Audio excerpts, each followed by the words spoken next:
All right, well, let me try that again. Let's see if it comes back. Dano. Well, that's interesting. Well, anyway, yeah, get the nod from the funeral director. We've belabored that point enough. Number 3, you would read and quote the passages and then have a prayer. So as soon as you have done that very brief service, then you want to step to the family. We usually have the closest relatives on the front row. You know, just go by and console them and shake their hand.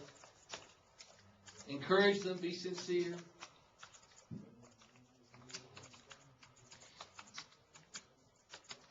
And after you have consoled the family, I find that it's good to step aside. Remember, it's like a wedding. It's not about you. And you don't have to be the last one to leave. Just kind of step aside, visit a little bit maybe with the folks who are there, and then go to your car. You know, you're not necessarily the first to leave, but you'll be one of the early ones to leave. They want to take that time to visit and share memories they have. It depends on your relationship with the deceased as to how long you're there. All right, I think that's all I have on funerals. If you guys have any questions about it. If you go to the, I don't know, what is it? Neal? Reception or meal? Yes. Afterwards? Yes, that's a great evangelistic opportunity. So I would go to the funeral, to the reception, especially if the church hosts it or if they invite you. If the church is not hosting it and they don't invite you, then that probably means that they don't have you in view of being there. There's all kinds of questions that come up with this. Oh, absolutely. Oh, by the way, as is with anything, hey, look at that. As with anything, if you ever have a question, you ever get in a situation, I've had several guys to call me and just say, hey, this has come up, and I don't remember you saying about this in class. So then that's my opportunity to tell you what I forgot to tell you when I taught you. So anytime, feel free to contact me and ask me. I'll be happy to try to walk you through it and give you what guidance I can on that situation. I'll remind you, you said anytime. Absolutely. And I tell you, and some guys call with some frequency, and that's fine. I like that. That's good. That's part of what goes with the class, is what happens after. Yes, sir. I'm thinking of, I had a strange expressed one of frustration. That same funeral, I said that we had difficulty taking the casket upstairs. When we got to the graveside, the guy who was driving the hearse, it was a brand new hearse. He didn't really, I suppose, had the idea of how to manage and everything. He got out and forgot the key inside of the car. It got locked. So the aircon is not on, and that board is inside of there for about almost 2 hours. I think we waited. Oh no! The office was closed because they had about 3 funerals that same day. So they had to find somebody to drive to the other end of the island to get another key. So what did you do in the meantime? Everybody just stood there. I mean, I wasn't the person doing it. I was just up there. I mean, in a situation like that, let's say one day everything resumed, do you pay any attention to what has happened, or you just do it like nothing ever happened? No, well, in a situation like if the body's not out, you're on pause. Everybody's waiting because you can't do anything. I mean, it'd be silly to try to have a ceremony without the body there with you. So that's one of those bad luck situations. Yeah, it was. Those happen. And that was a hot day. Of course it will be. It'll happen on the hottest or the coldest day. Man, that was. You got to move out of the Caribbean. That's what you call character building. That's what's going on right there, and that's all you can do is chalk it up to experience. I'd have found a rock. Have some interesting. Send me the bill. Huh? Yeah, there you go. How much is 2 hours of your time worth? That's exactly right. Well, you probably have witnessed all the time something like that will happen, but sure as the world it'll happen. Let's talk about interviews a little bit because I want to get into that.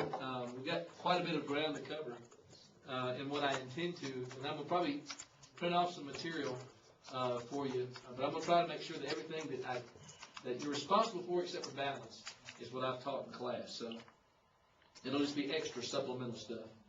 And now we're going to talk about the interview. And there's several things to cover with regard to how that goes. You will be put into a situation where you will need to look for a job, perhaps, where you've been asked to leave. There's more urgency in that process. You'll find yourself in the pressure situation of, I'm graduating, I don't know what I'm going to do, and so I've got to find a preaching job. I've got to leave here and go somewhere. Sometimes you'll be in local work, somebody will recommend you, or you'll be doing good work and it'll be heard about, and you'll be asked to consider a work somewhere else. So this process can be initiated through more than one means.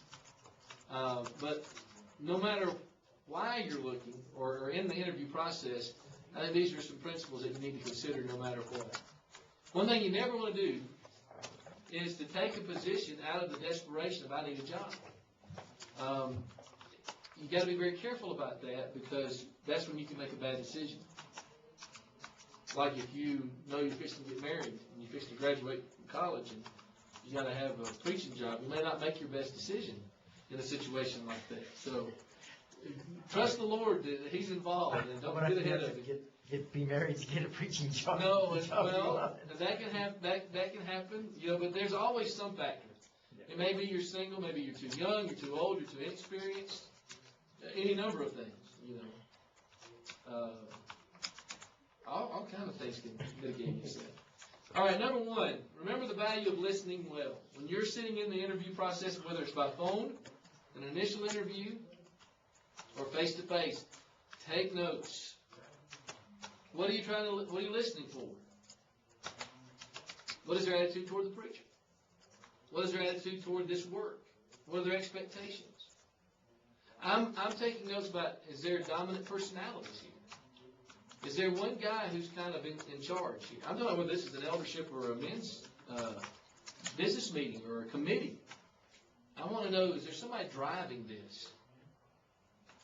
Or is there equity? And personalities vary, so some guys are going to be more demonstrative than other guys. Some guys are going to be more quick to speak than others. But what are we talking about? What are attitudes? What seems to be important to them? What are they emphasizing in their local work? So take note. There's so many things that you want to take notes with regard to. And understand the value of certain statements. I understand. Oh, I see. These aren't statements that tip your hand, but they help you to be able to handle even uncomfortable statements that are made on the other side.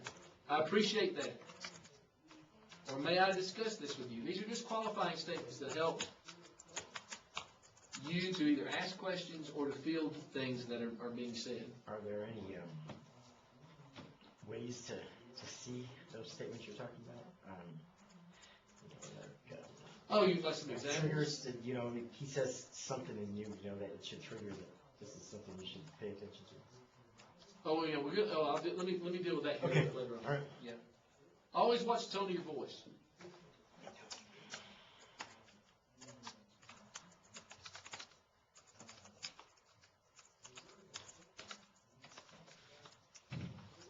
Start preaching in an interview? Is that what you're Yeah, or if something is off-putting, be careful how you respond to that. Because, it's the same with anything in life. There's going to be pros and cons every work that you're at, every situation that you're in. There'll be things that you like and don't like. I don't care what you chose to do with your life as a profession. You're going to have those things.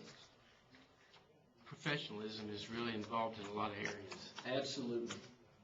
And that's the key. That's really the common thread in all this, is you yourself to be professional, be dignified. There's a time and place to be chums, a chum and to pal around and to joke and laugh. But, if you don't know them, that may not be the time to do that. Act with confidence, not arrogance, but you're like them. You have weaknesses, but you have strengths too. And if you've gotten this far into the interview process, then you have something going for you. Take your wife and let her observe the wives of others. If you're married, if it's a situation like that. Because that gives you some insight that you don't have.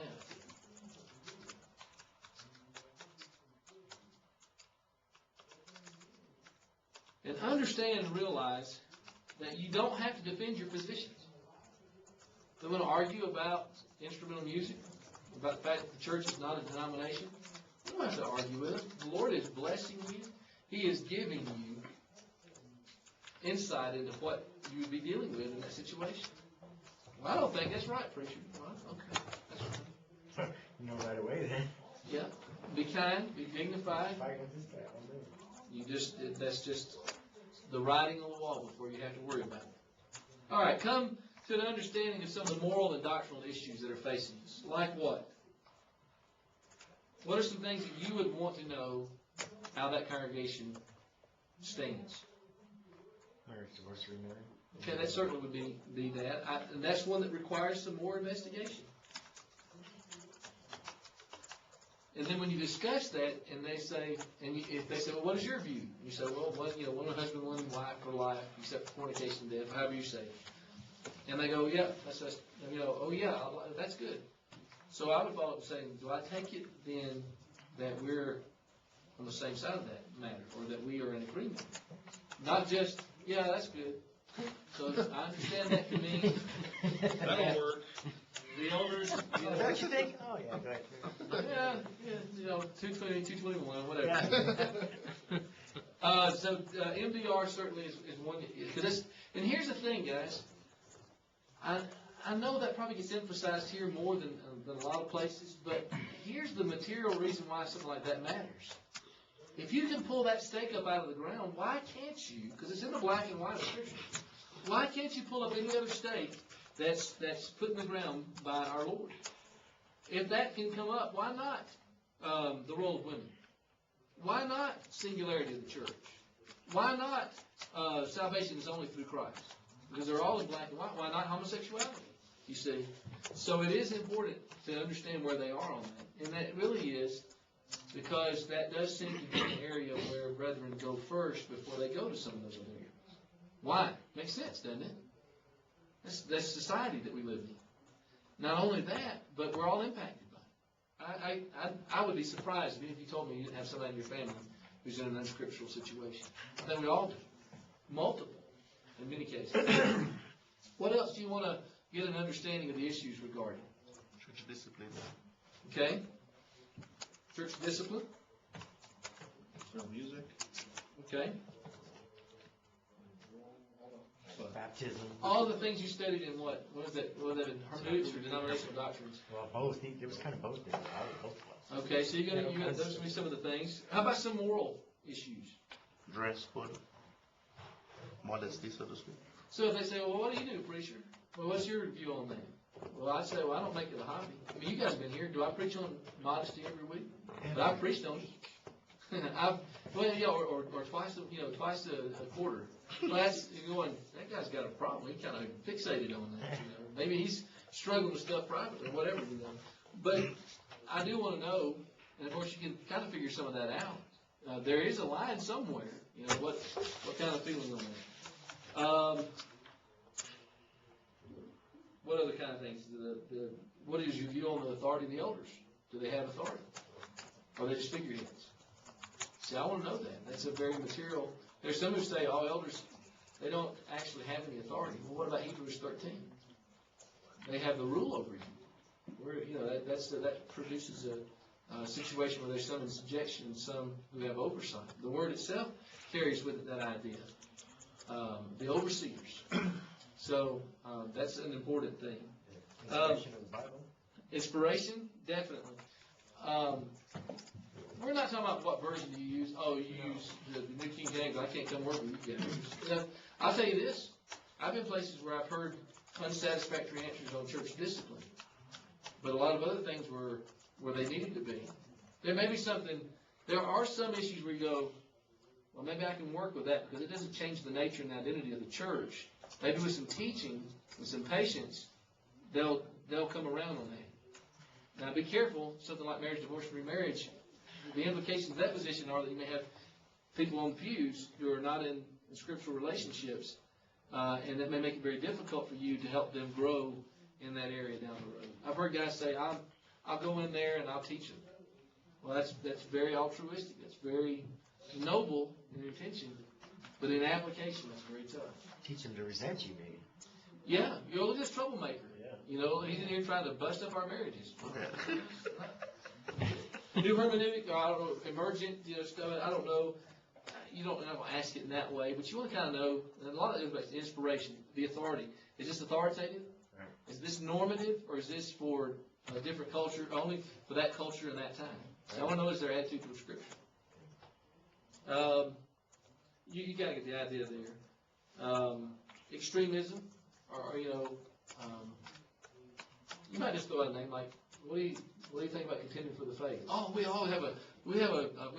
subscribe the whole church to it. Okay, that tells me something. Not that the church may not want it. I want to find out. Are they issue oriented? You know, they're always talking about false teachers, that kind of. So it's on that end as well. So you're just trying to get a feel for where they are morally and doctrinally, so that you have a basis for a decision. All right, then there's of course salary. That's always the fun part. Okay, man.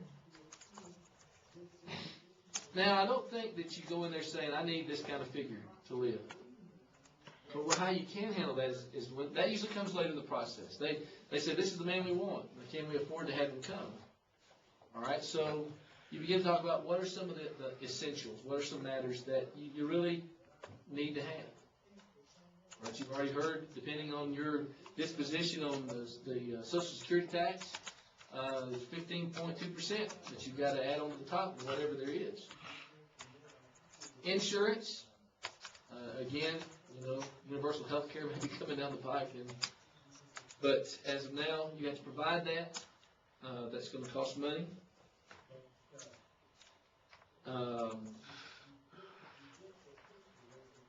There are things to consider that you need to know when you're coming up with a figure. There's some things they need to know. Of